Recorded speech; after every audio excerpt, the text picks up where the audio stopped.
My name is Emeka. For most of my life, I believed something very simple. If a man has one loyal friend, someone he can trust with his secrets and his struggles, then he is already richer than most people in this world.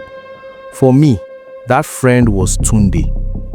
Tunde and I grew up on the same street.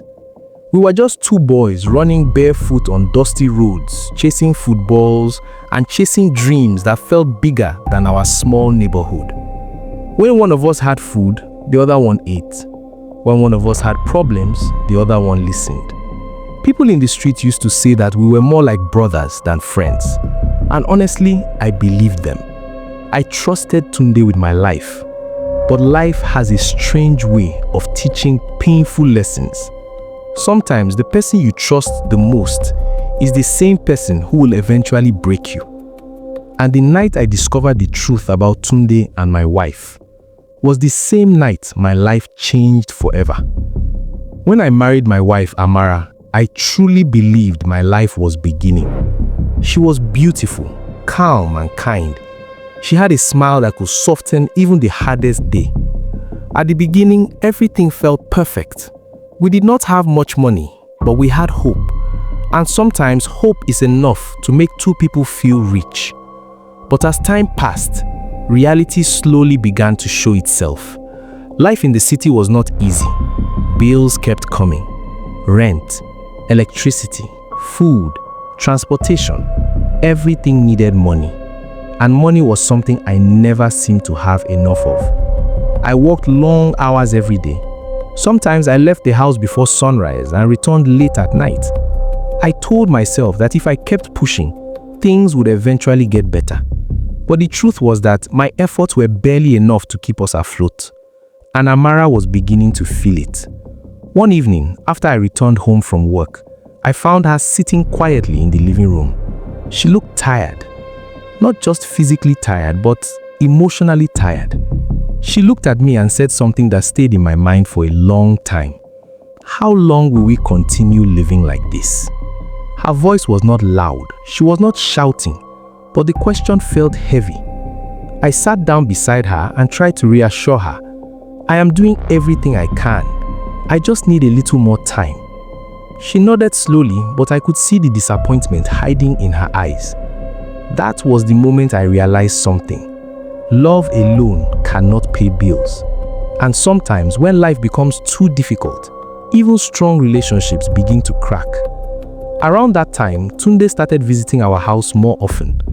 At first, it felt normal. After all, he had always been part of my life.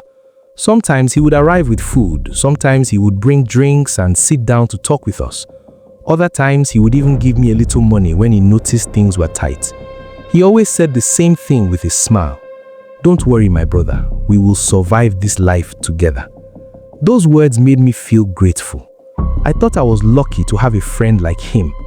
Looking back now, I realized something painful.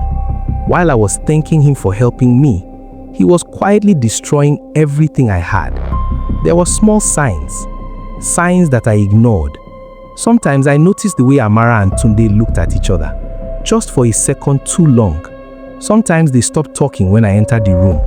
Other times there was an awkward silence between them. But I never allowed my mind to go in that direction, because the thought itself felt impossible. Why would my best friend betray me? Why would my own wife betray me? Those two people were the ones I trusted the most.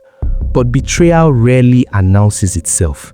It grows slowly, quietly, like a shadow that waits for the right moment to reveal itself. One afternoon, I left the house for work as usual. Nothing about that day felt different. It was just another ordinary day in my life. I grabbed my bag, said goodbye to Amara, and stepped outside. As I walked down the street, I had no idea that something terrible was about to begin. Because just a few minutes after I left, someone knocked on my door. And the person standing outside was Tunde, my best friend, the man I trusted like a brother. Amara opened the door, and from that moment, a line was crossed. A line that should never have been crossed. Then came the night that changed everything. It was raining heavily that evening. The kind of rain that makes the entire city feel quiet and heavy. Earlier that day, my boss told us we could close work early because of the storm. I decided to stop in a small restaurant and buy some food to take home. I thought it would make Amara happy. Maybe we could eat together and laugh a little. Maybe it would remind her that even though life was hard, we still had each other. As I walked home through the rain holding the food in my hand, I had no idea that I was about to walk into the worst moment of my life. When I reached the compound, everything looked normal.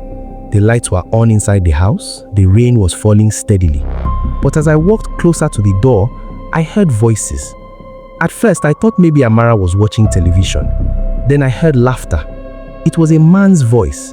For a moment, I felt confused. My heart began to beat faster. Slowly, I stepped closer to the door and listened. Then suddenly, everything went quiet. That silence made my chest tighten. I slowly opened the door, and what I saw on the other side is something I will never forget. Inside my living room stood Tunde, and beside him was my wife. They both froze when they saw me. The moment felt like time itself had stopped. No one spoke, no one moved, but I could already see the truth written on their faces. The truth I had refused to imagine for so long. My voice finally broke the silence. Tunde, I looked from him to Amara. My own friend. Neither of them answered. They didn't need to. Everything was already clear. And in that moment, something inside me shattered. Anger rushed through my body like fire. You betrayed me, I said. My voice was shaking. You came into my house and you betrayed me. Tunde tried to speak. Emeka, calm down. It's not what you think. But those words only made everything worse. Not what I think, I shouted. What else could it be? Amara started crying, but her tears meant nothing to me anymore. The two people I loved and trusted the most had already broken something that could never be repaired. The argument grew louder, voices rising, pain turning into anger. At some point, Tunde tried to grab my arm to calm me down, but in that moment, I wasn't thinking clearly. All I saw was betrayal.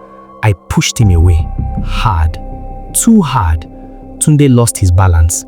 He stumbled backward and hit the edge of the table. Then he fell to the floor.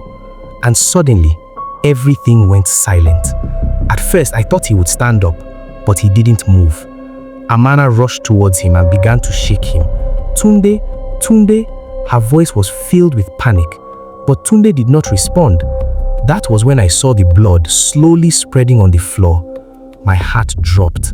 In that moment, the reality of what had happened finally hit me. The betrayal had destroyed my heart, but my anger had destroyed my life. A few minutes later, the sound of police sirens filled the streets. Neighbors gathered outside the compound. People whispered and stared. No one truly understood what had happened inside that house. When the officers placed handcuffs on my wrists, I did not resist. I simply stood there, empty. As they led me outside, I looked once more at Amara. She was standing by the door, crying. But by then, it no longer mattered. Because some mistakes cannot be undone. Some betrayals cannot be forgiven. And some moments change everything forever. If there is one thing this story taught me, it is this. Betrayal is painful. But when betrayal meets anger, the ending is almost always tragic.